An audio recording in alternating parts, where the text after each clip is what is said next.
Bhagavate Vasudevaya. Om Namo Bhagavate Vasudevaya. Om Namo Bhagavate Vasudevaya. Om Namo Bhagavate Vasudevaya. Om Namo Bhagavate Vasudevaya. Om Namo Bhagavate Vasudevaya. Narayanam Namaskritya Naram Chaiva Narottam Saraswati Vyasam Tato Jayamudiraye Nashtaye Shravashrevshu Nityam Bhagavata Sevaya Bhagavata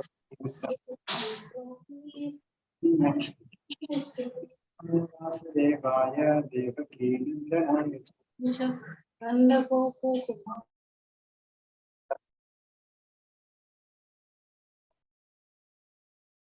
Hare Krishna.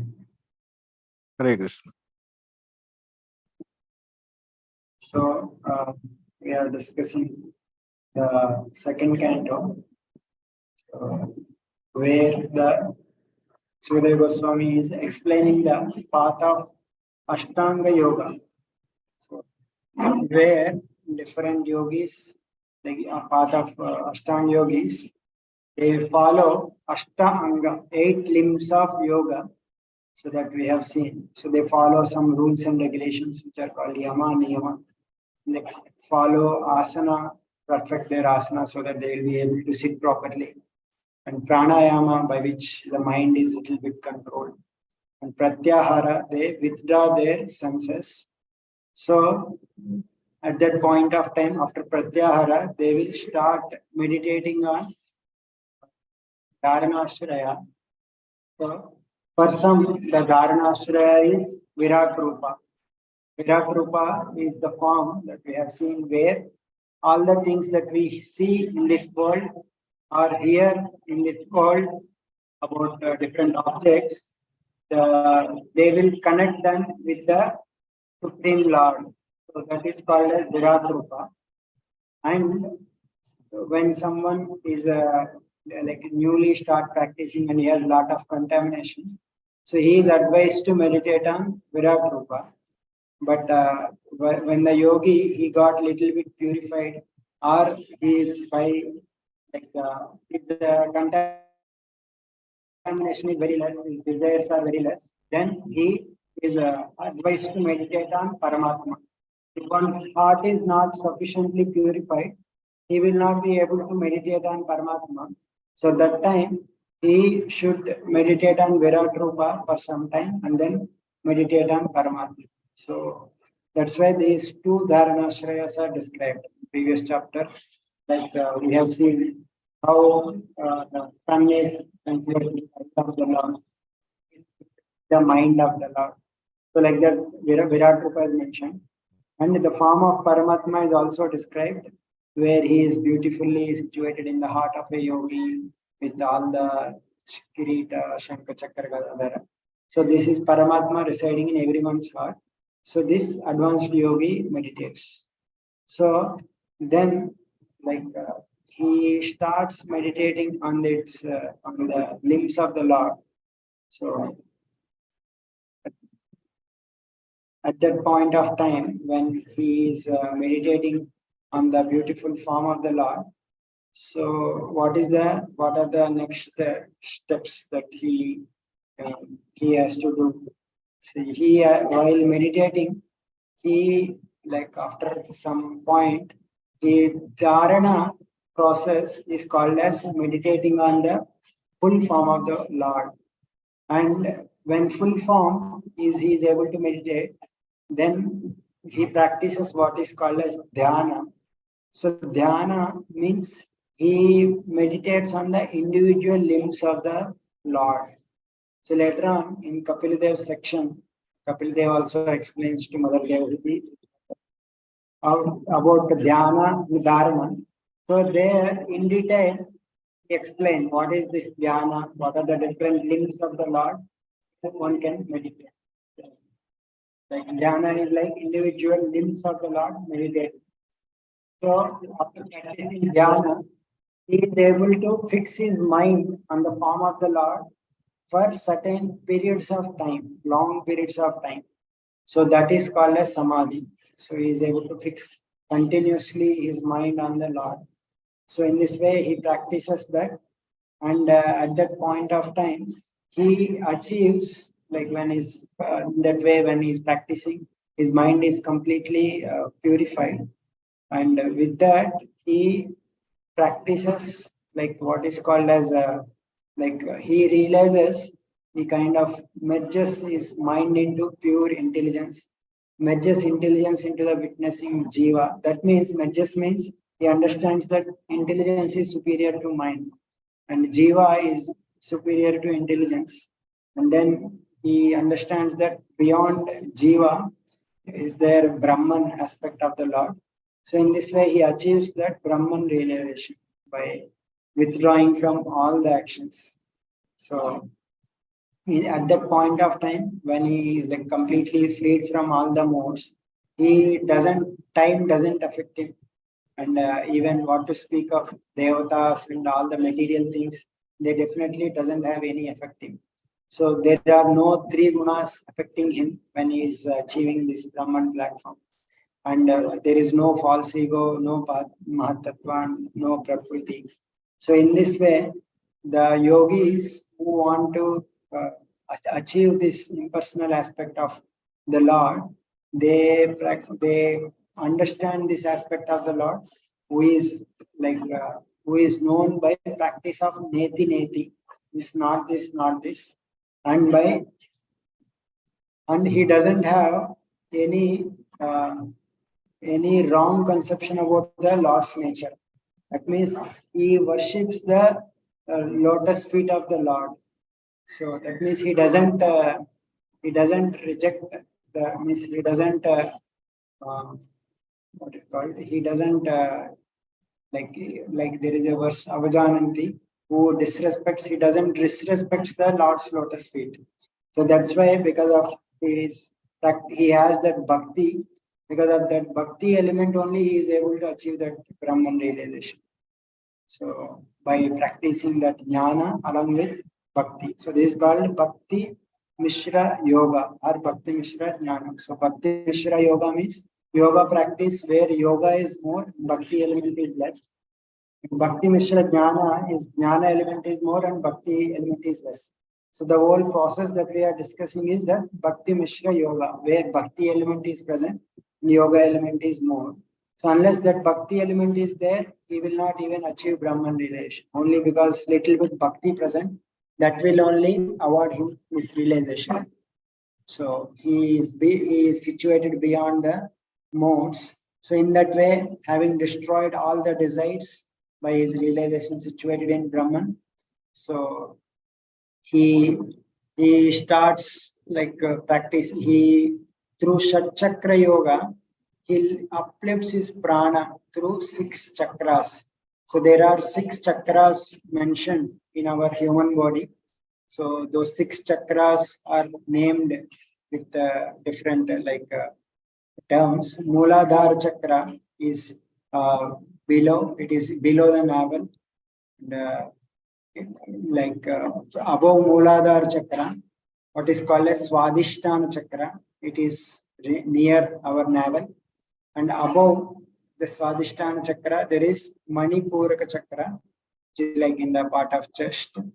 And then rising little above, which is near to the heart, this is called as Anahata chakra. And then little more above, there is called something called as Vishuddha chakra.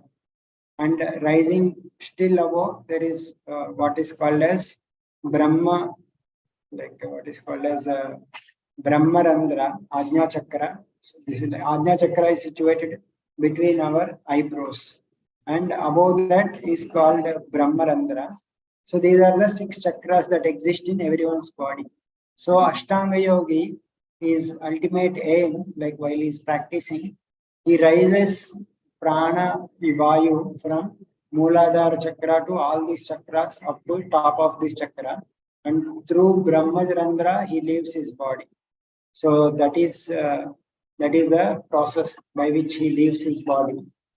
So uh, there are two kinds of liberation he achieves. So one kind of liberation is that instant liberation, this Ashtanga Yogi. So that is this path. He realizes Brahman, he doesn't have any desires. He practices Shatchakra Yoga, and he uplifts his prana slowly from all these chakras. And he is like, while he is in prana is in his eyebrows, he is very careful. It should not go away with any other holes. And slowly he brings it to Brahmarandra, and he leaves his life phase from Brahmarandra, and instantly he will be liberated. So there is one more path for the yogi. If he has some desires to fulfill, so that yogi, instead of instantly achieving, he goes to different lokas and then finally achieve liberation. So that path where he goes through different lokas and achieve liberation, that path is called as Krama Mukti. So that Krama Mukti liberation he practices. So in Krama Mukti, he leaves this world, this Bhuloka, through slowly. He leaves through, he goes through the path, what is called as Archiradi Marga. So there are in this description of the universe, there are different lokas situated in different layers. So from earthly layer to the heavenly layer, these yogis, they follow certain path, and they will reach what is called as Vaishvanara, or go to the deity of fire, which is situated in the Swarga level, through the what is called as Sushumna Nadi by the means of Akasha. So somehow there is some path which is connected through Akasha to Swargaloka. In that they reach that Swargaloka after leaving their body. So they reach that Swargaloka Vaishna, which is also called Vaishvanara Loka, deity of fire, where fire god resides in that Loka. And through that they will reach Sishumara Loka. Sishumara Loka is again above Swargaloka and below the top 4 planetary systems. Satyaloka, Tapoloka, Mahatmika, Janaloka, these are the 4 topmost planets. So below that there is Sishumara Loka, where a kind of stars looks like a dolphin shape. So top of that dolphin is Dhruva planet. So he reaches through that planets, through this Shishumara Loka, he reaches to the next Maharloka, which is situated above even all these Swarga and other planetary systems. So these Maharloka, Janaloka, Satyaloka, Tapoloka, these lokas at the end of Brahmaji, one day, they will not get destroyed. So they will be staying till Brahmaji's life. So they reach that Maharloka. So in that Maharloka, they one kalpa they may stay at the Brahmas one day. And after that one day, the below lokas up to Swargaloka, they will be burnt up by the fire coming from Anantashesha. So seeing that lot of heat is coming, they move to upper lokas and reach Brahmaloka. So Brahmaloka, in Brahmaloka, the glorification is that there is no lamentation, old age, the suffering or fear, and except there is little suffering in the mind. What is that suffering? Because they have compassion on the living entities, how they are suffering in below planetary systems. So means that is actually glorification of Brahmaloka. That means they only have compassion. There is no other suffering in Brahmaloka.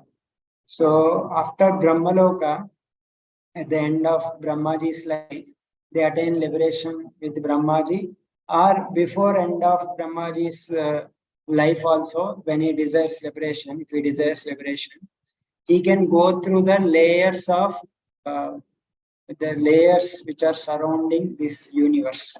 So this universe is in the shape of an egg, and each within the universe, all these 14 planetary systems are there. outside the universe, the each like it is surrounded by layers of different elements. So for example, universe size is like X. So it is surrounded by 10x layer of earth element. And water element is 10 more times earth element. Fiery element is 10 more times thicker than watery element. So in that way, these elements are surrounding this universe. So he enter into these places with the corresponding bodies. He attains the body of earth and he enters into it.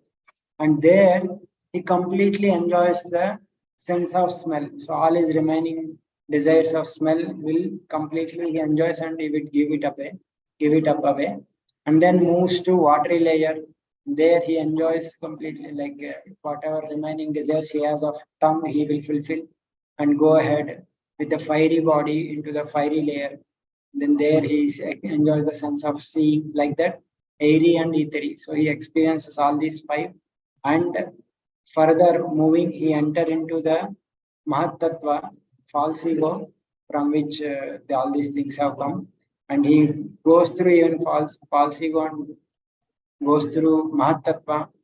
Mahatattva also he goes through, and Pradhana he goes, and after Pradhana he even give it, after Pradhana also he give it away, and he attains liberation. So this is called as Krama Mukti. So therefore two paths are there, instant liberation and Krama Mukti. So these are the two paths of liberation for the yogis. These are the two eternal paths which are described in the Vedas. So like these are the which are described in the Vedas. After describing this yogic process, Shukadeva Goswami, he concludes saying that, but actually the best path or the best thing to attain is not liberation, not Brahman realization or path of yogi is the best path, but the best path, he says that nahi atonyah shiva panta vishatah samsrita viha vasudeve bhagavati bhakti yogo yato bhave. So in this world, there is no other auspicious path who is rotating in this world uh, for a person in which he will by the process by which he will attain bhakti yoga to Vasudeva. That is the most auspicious path. So after mentioning yoga, uh, Shukadeva Goswami is concluding that actually the path of bhakti yoga which will result in bhakti yoga, that means sadhana bhakti which is leading to prema bhakti, that is the most auspicious path. So sadhana bhakti is the the result of sadhana bhakti is bhakti yoga which is like prema bhakti. So that prema bhakti is higher than liberation. So therefore, even the path which will lead to that prema bhakti, that sadhana bhakti is also very very high, is also higher than the even liberation attained by yogis. So therefore, this is the most wonderful path he is concluding. And in order to prove that, even Brahmaji scrutinizingly studied Vedas 3 times, and he came to this conclusion that path of bhakti is the highest path. And like sometimes when we want to understand some subject, some people study it 1 time, 2 times, 3 times too, so that completely they understand. So in that mode, if Brahmaji studied and concluded that this path is the best path, or some other Acharya says that even the Lord himself has come and studied Vedas just to set example and concluded that this path is the highest path. Sadhana bhakti is the best path to by which one can achieve love. So therefore, and what is the like he says that what is the proof of existence of the Lord? What is the proof that he says that Lord he exists everywhere in the Lord he exists in every living being, and the bhakta, the devotee, he is able to see the Supreme Lord's presence in everywhere, in himself and in everywhere, by the mercy of Paramatma. So how can one infer the presence of the Supreme Lord in everyone? So in order to say that by analysis, by some inference, we can infer the presence of Jiva and the Supreme Lord. So how one can infer is that like intelligence, like we know that we all have intelligence, and but there is some person who is observing that intelligence also. So when we analyze that, so there is some conscious person who is observing even intelligence also. Therefore, a conscious seer, the jiva, exists. And if it further contemplates, so the jiva is given this intelligence. Unless this intelligence is there, he cannot even perform any of his activities. So whatever desires he has, he has like all his daily activities or everything is actually being carried out by his intelligence. So therefore, intelligence is acting according to the intelligence is acting separately from the jiva, and this intelligence is the jiva is basically all his desires are all being fulfilled through the intelligence. So in this way, he will come to conclusion that I am like separate from this intelligence situated. And by further understanding, actually, there is even furthermore superior intelligence than the one who am sitting. Sometimes intuition is there, all those things are depending. And some jivas perform some activity, but different people achieve different results. So by all these things and all these analysis, one can understand that there is some seer and there is supreme intelligence who is directing them. So that supreme seer can be called as the super soul Paramatma. So in this way, one can even come to some little bit conclusion by thinking.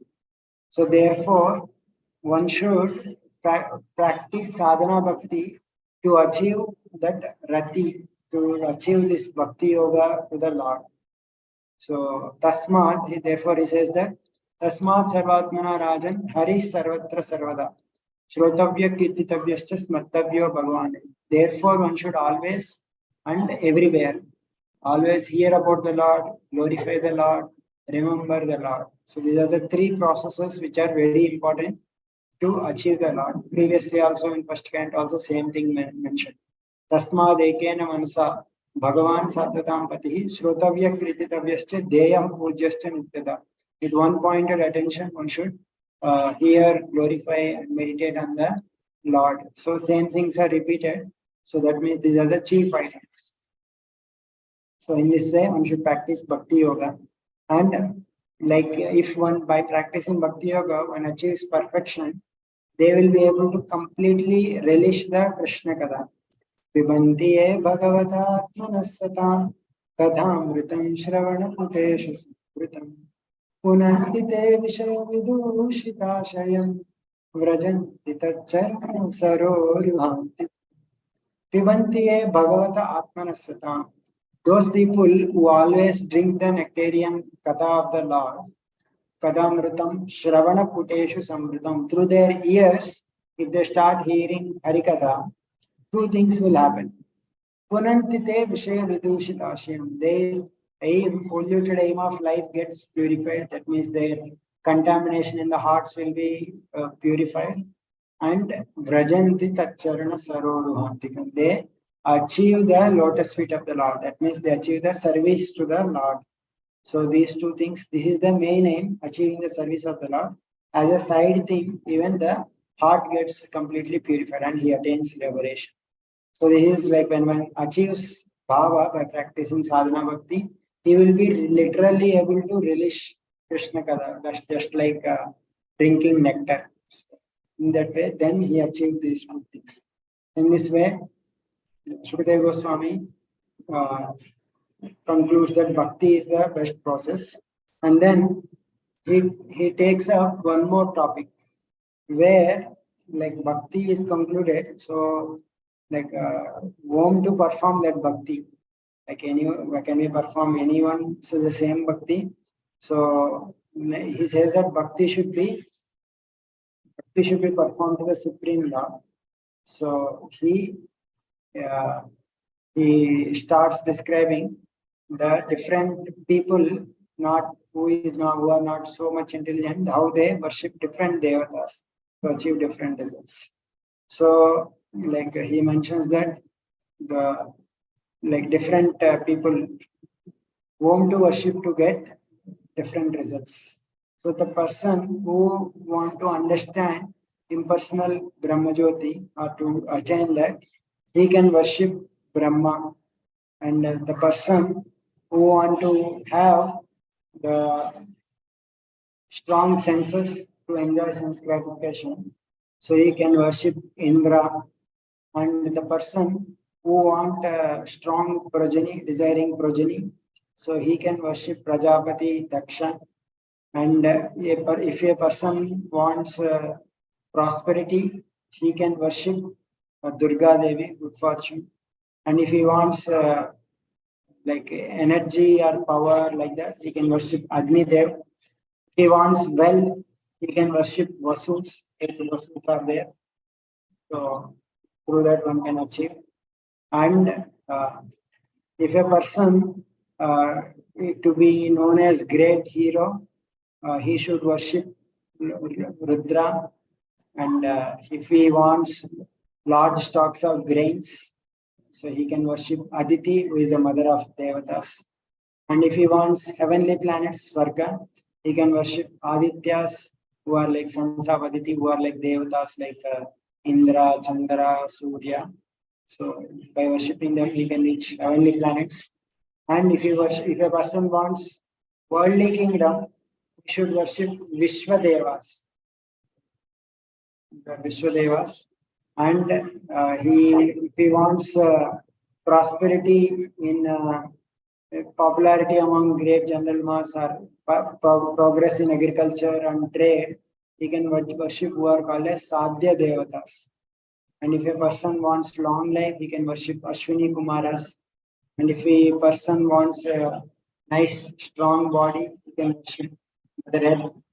And if a person wants stability in his post, not to degrade or anything, he can worship Mother Earth and heaven, which support the world. And if he wants beauty, he can worship Gandharvas. And if he want to enjoy women, he should worship Apsaras and Urvashi. And if he wants to dominion over vast land of land, he dominion over others, he can worship Lord Brahma. And if he wants fame, he can worship Yajna, who is like Indra. And if he wants good bank balance, like desiring hoard, like where we can store some things, so that one can get by worshipping Varuna. If one wants vast learning, he can worship Lord Shiva. And affectionate relationship between husband and wife can come by worshipping Uma, Parvati, basically. So in this way, he gives long list. And if a person desires dharma, he should worship dharma. If a worship, and if a person has if a person wants like many offsprings, he should worship Pitrus. And if he wants protection, he should worship the Yakshas. And if he wants strong senses, he should worship the Maruts. And okay. If a person wants to be a king, he should worship Manu. So who are the protectors in each age. And if he wants to kill opposite enemies in the battlefield, he should worship a Rakshasa called Niruti. And if he desires some strong sense gratification, he can worship Soma, like moon god. And if he want to destroy all material desires, then he can worship the Supreme Lord. So then after giving all the list, so if he at all he doesn't have any desires, so that time he can worship the Supreme Lord. But not only if he doesn't have any desires, he can worship. But even if he have desires, still he can worship the Supreme Lord. So he says this nice shloka, Akama sarva kamova moksha kama udharadhi tivrena bhakti yogena yajeta purusham param. Akama, if a person doesn't have any desires, or sarva kama, if he has so many desires, means so many worldly desires, sarva kama, or moksha kama. Moksha kama means he has specific desire for liberation, which is like in personal liberation, merging into the Lord. So these are three people it was mentioned. So Sarvakama is having all the material desires. And the Moksha Kama is separately listed because Moksha Kama are even having more desire than Sarvakama. So there is like, because he is desiring liberation. So Sarvakama is material desires. So what is Sarvakama in general? So in general, in this world, everyone desires to remove distress and attain happiness. But they think that they will attain them through temporary material happiness or material comforts. So the most of them, they desire material comforts or heaven, which is like a higher standard of sense gratification. So, but all these things are temporary. So therefore, he is Sarvakama, who is like temporary happiness he is desiring, and temporarily distress he want to go away. But Moksha Kama person, he want to permanently stop all the miseries and permanently attain Brahmananda. So therefore, he has more desire than even Sarvakama. But who is called as Akama then? So Akama, so is said to be a person who doesn't have any desires for his own, but all his desires is to satisfy the Lord. So that person is called as Akama because he doesn't have his own desires. So, but so therefore they are like they are said to be Nishkama because they don't even have desire to get liberation. They like wherever they want to go, according to Lord's will, they just only want to perform devotional service. So these are the three personalities, whatever their desire may be. So these personalities, in order to achieve their goals, respective goals, if they are udaradi, they are like very udara, magnanimous mind, very intelligent. What they should do is that tivrena bhakti yogena yajeta purusham param. With tivra bhakti, with tivra bhakti means with intense bhakti, they should perform devotional service to the Supreme Lord. So what is this tivra bhakti? So tivra bhakti here means bhakti which is unobstructed by karma and jnana. That means the bhakti should not be mixture of jnana or karma. It should be like continuous, like the sun rays which are not mixed with the clouds. So that will have strong bhakti, tivrena. So therefore, it will have a lot of results. So if a person is akama plus tivra bhakti, so that a person is called as practicing pure devotion service. That means his bhakti is anyabhilashata shunyam jnana karmadi anavritam anukulyena krishnanushiranam bhakti ruttama. This is the definition given by Rupa Goswami for pure devotional service. So bhakti which is not unobstructed by karma and jnana, so that is tivra bhakti. But if it also accompanied by anyabhilashata shunyam, he doesn't have any other desires than to please the Lord. So he is called as akama. So that he is practicing pure devotional service. So, but others, Sarvakama and Mokshakama, Sarvakama want to achieve heaven or pleasures in this world. He can also practice Tivra Bhakti and he will achieve whatever desires he has. And Mokshakami person who desires liberation also can practice Tivra Bhakti and by which he can achieve his liberation. In this way, everyone achieves their results by practicing Tivra Bhakti easily. So that is indicated here. So that is like worshippers of the Supreme Lord. So what about the persons who are worshipping different devatas?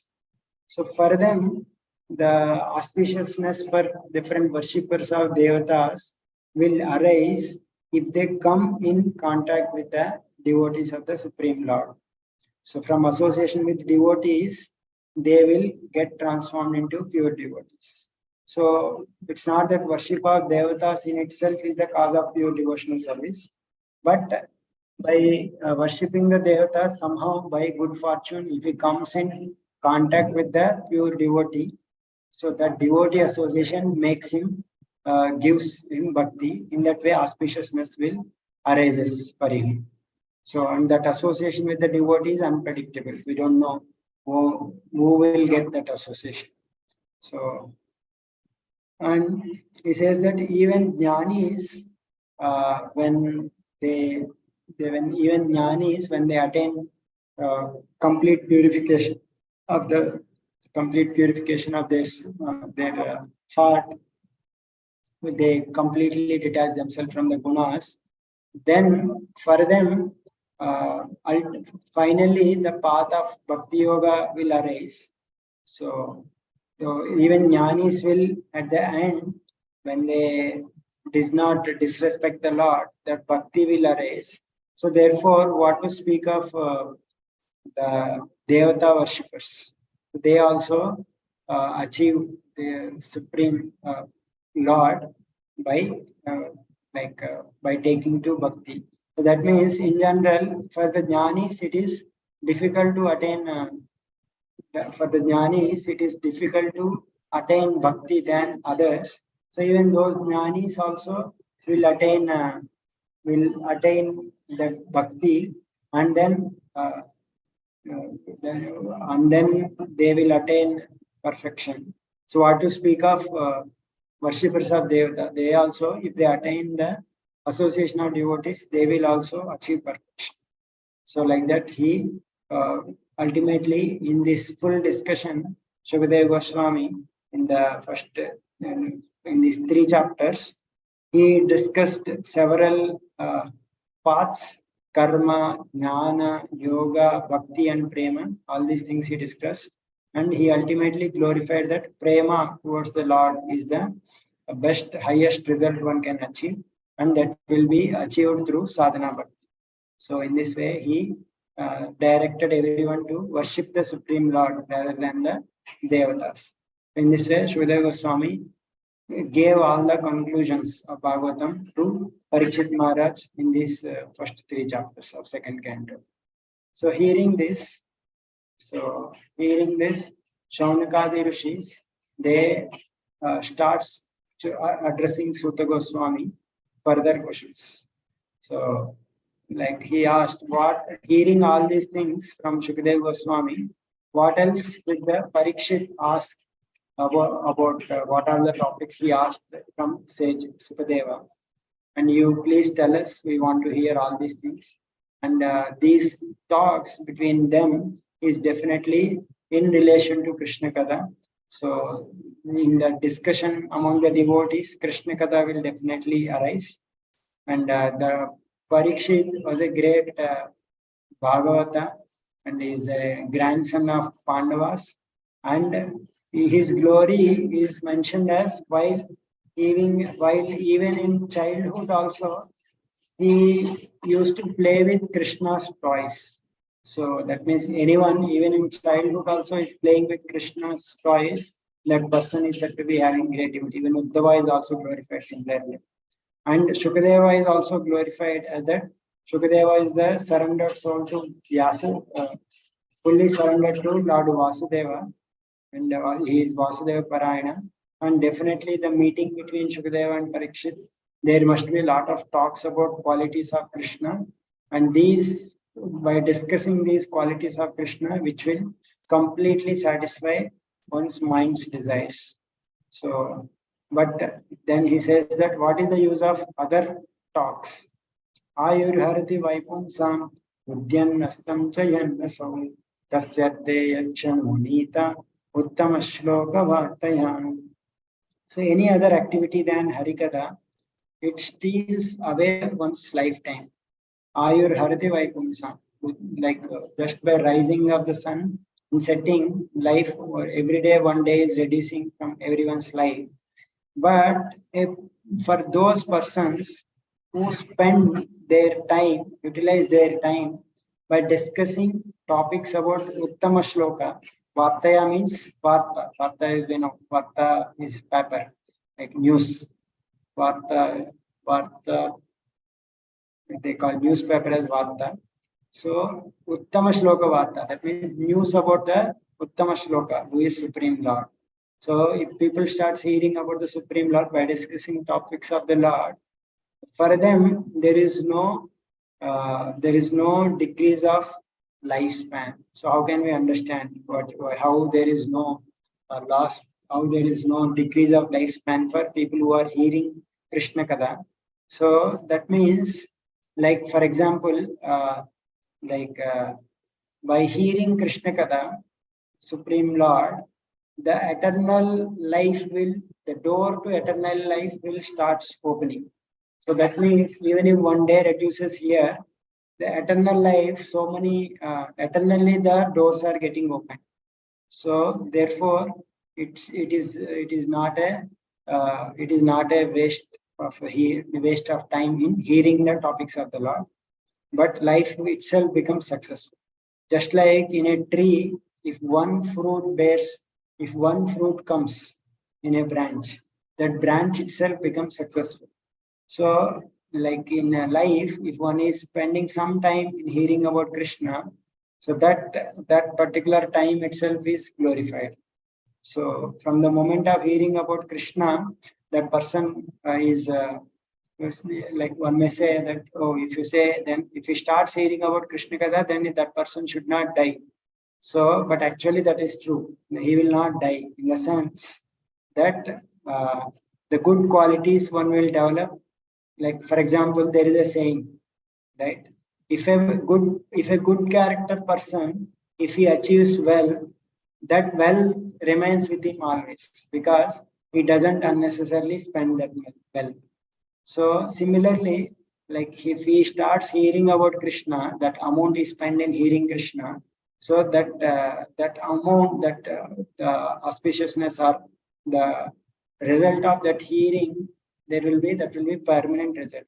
In fact, the devotee, once he becomes devotee, all his karma is actually not awarded by karma. It's Krishna takes over. Means devotee he doesn't have old age, death or sickness, but all these things appear by the will of the Lord for three reasons. One is to increase his longing for the Supreme Lord, and for like one reason for the devotee to depend upon the Lord, and other reason is that like other opinions, if devotees start practicing and then all their sufferings are going away, and if others see, even persons of good nature will also come to devotional service only for the benefit of removing their sins. So therefore, for not letting other opinions to be destroyed. So other people, they may think jnanis and karmis. Jnanis may think that karma in this life can be destroyed only by experiencing them. But bhaktas, even prarabdha karmas also go away by practicing bhakti. So, and this is the second reason, for not letting other opinions to be destroyed. And then for protecting the confidential nature of his devotees. That means how devotees, they are very dear to the Lord. And what are the nature of devotees? Lord want to protect him. So therefore he will not allow that normal people will not perceive the effect hand of Lord in devotees' life. So all the devotees who are like practicing pure devotional service, for them all these karma or any of these things, they are not caused by time or karma. They are actually personally orchestrated by Lord Krishna. So this is also discussed in Bhishma's episode. Krishna, Bhishma is saying Sarvam Kalam Bhutam Manye. So in this way, they mentions about Ayur Harti Vaipumsa. Then he says that what is the use of long life if he doesn't practice bhakti. He says that trees, do the trees not live for a long time, but they don't have any practice bhakti. Or even the blacksmith, he uses certain kind of bellows which expand and close. So that can be said to be a breathe. Do the bellows of the blacksmith not breathe? That means that is also living. Or do the bees not eat and discharge semen? So they also have this propensity. So how are they different from humans if humans doesn't practice bhakti? And he says that people, only animalistic men, they only glorify those who are expert in enjoying animalistic pleasures.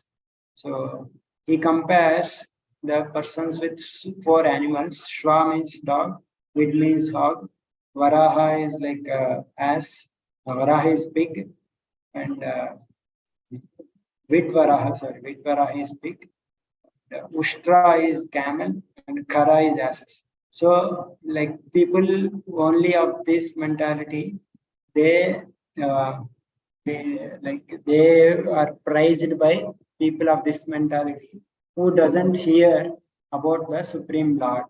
So, there are some reasons. Dog is always going from one place to another place, begging for. It becomes angry without any reason, or it also going one place from another place, begging for money or job like that. Hog is it doesn't have any discrimination for eating. Camel is although it is eating his own blood by eating thorns, he thinks it is very happy. Asses is they are kicked by his mate, but still he approaches his mate, and he works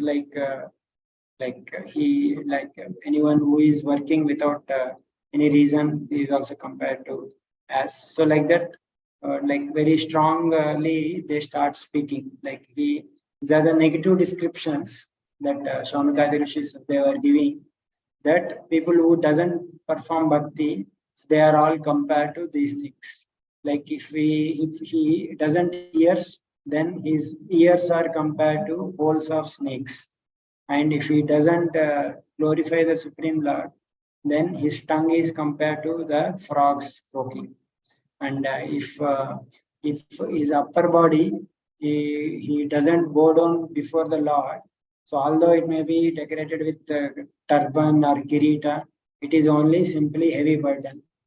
And if his hands, they are not serving the Lord Hari, they are compared to dead man's hands, even if we are decorated with golden glittering bangles, etc.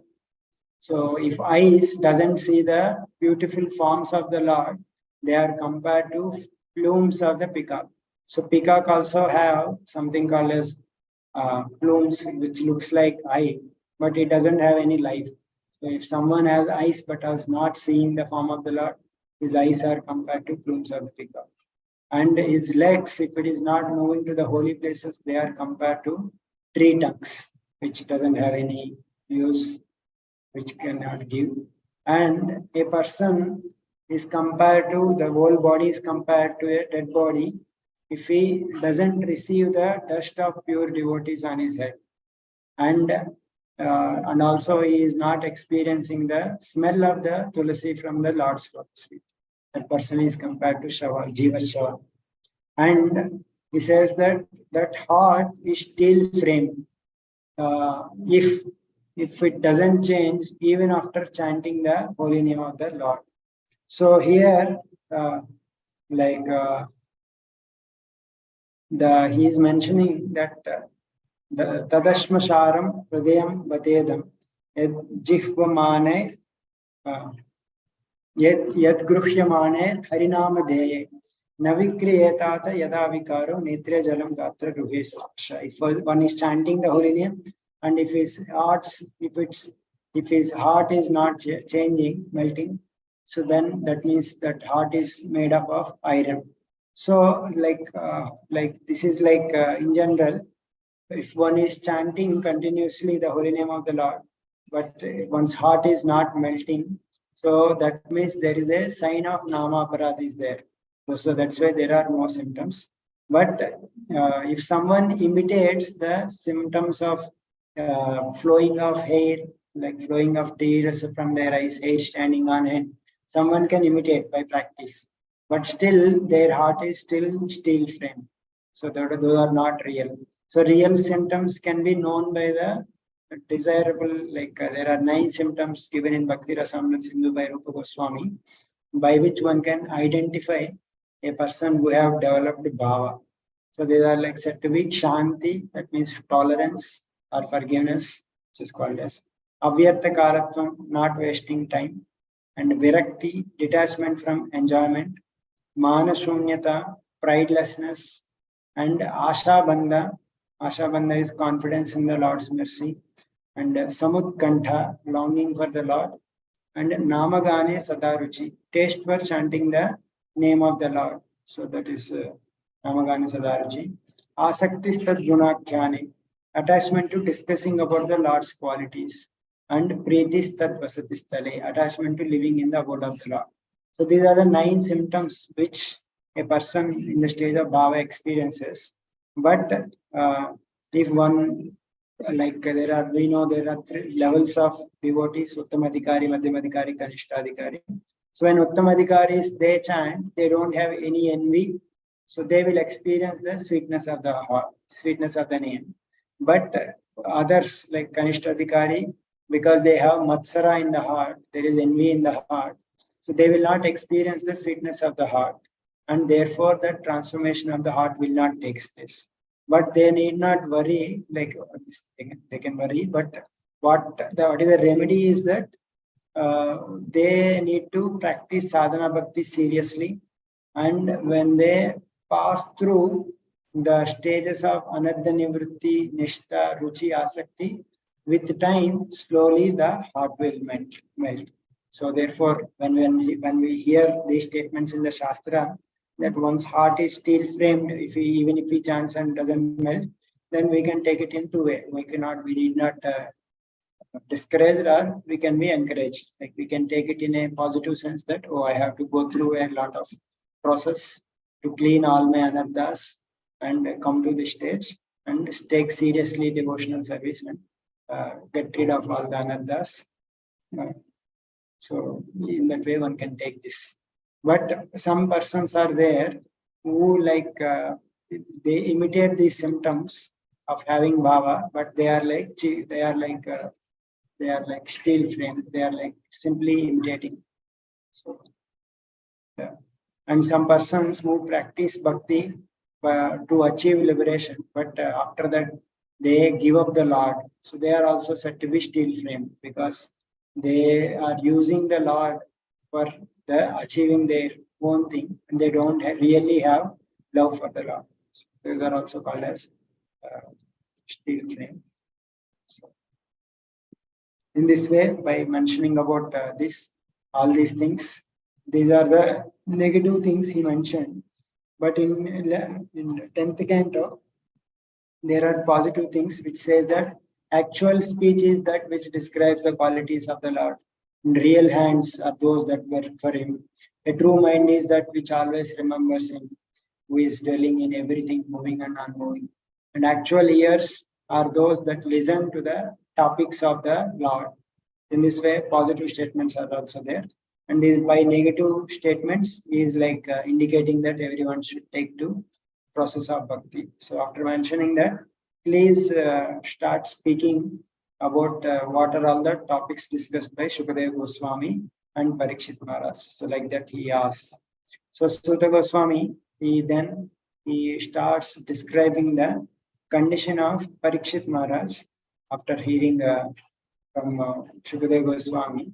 So Parikshit Maharaj, when he heard the words of Shukadeva Goswami, which tells about the truth of the soul, he completely concentrated his mind on them, on Krishna. And he completely concentrated his mind, which is always thinking Krishna, and therefore he was able to give up attachment to all the other things, material things. Says that Atma Jaya Sutagar Pashu Dravina Bandishu Rajya Chavikale Nityam Virudham Mamatam Jahu. These are the 8 things, like generally, which are like everyone attaches things. Atma means body, So Atma word can imply different meanings in different contexts. In this context, it is body. Jaya is time, and all other things are connected to this body. So Jaya is wife, Sutta is sons, Agara is house, Pashu is animals or vehicles in the current sense. Dravina is wealth, Bandhushu is friends, Rajya is kingdom. So he is like these are very difficult to give up these things, but Virudha Mamata, these are like strongly attached Mamata. He was able to give up all these things by his meditation on Krishna, hearing the words of Shukdev Goswami. So Parikshit Maharaj starts asking questions about Krishna's activities.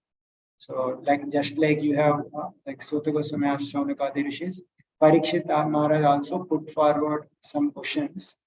So he starts saying that your Harikatha is destroying my ignorance. These words are fitting for you for speaking. So I want to know about the Supreme Lord, how by his energy he creates this universe. This universe is very hard to meditate even for the devatas. I want to know how he uses these his different energy shaktis to maintain and destroy this universe again. And how he is sporting with his Maya, creating so many different elements, and how he is employing different devatas who are creating bodies of living entities. So all these activities of the Lord, they are very astonishing, and it is very difficult even for a wise person to understand. So does the Lord perform all these activities of creation and destruction and supports all the gunas in the Prakriti as one Purusha, how he does all these things? I want to know. So please speak about all these topics because I am doubtful. So you are expert in dispelling truth. I want to know all these things. So please narrate. So in this way, he asks questions about creation. So here, like Sukadev, like Parikshit Maharaj could have directly asked about the pastimes of Krishna, but he's saying that first I want to understand, or I want to hear about the glories of his Krishna with his activities related to this Maya Shakti. Later on, I will inquire about his pastimes in connection with Chit Shakti. So similarly, the devotees also, practicing devotees, although they would like to hear about Krishna Katha and other avatars Katha, which are directly connected with Chit Shakti, but they should also similarly hear the pastimes of the Purusha avatars, such as how he is creating universe, which involves Maya Shakti. So those pastimes should not be ridiculed. Means, oh, this creation pastimes we need not hear. That should not be our mentality. We should give respect to even creation pastimes also. So the both Parikshit and who is hearing Bhagavatam and speaker Shukadeva Goswami, both are hearing and describing about these Purusha avatar activities. So that should be understood. So even devotees also should hear about these Purusha avatars. So hearing this, Shukadeva Goswami then he starts narrating how creation took place. So before explaining the creation, he offers obeisances to the Supreme Lord in 11 verses. So which we will continue in our next time section. We'll stop here. Thank you, Prabhu. Thank you so Hare much. Krishna, thank you. Thank you. Hope they are all nicely connected. Huh? Hope these are all relatable for you. Yes, Yes, sir. yes, yes. You are able to relate and We are going very details, no? Others ones, earlier we are listening whatever relevant, but now we are listening everything. yes, So complete. yeah, flow wise you are getting. Yes, yes. Okay. So we'll continue next time. Yes, yes. Thank you, Prabhu. Hare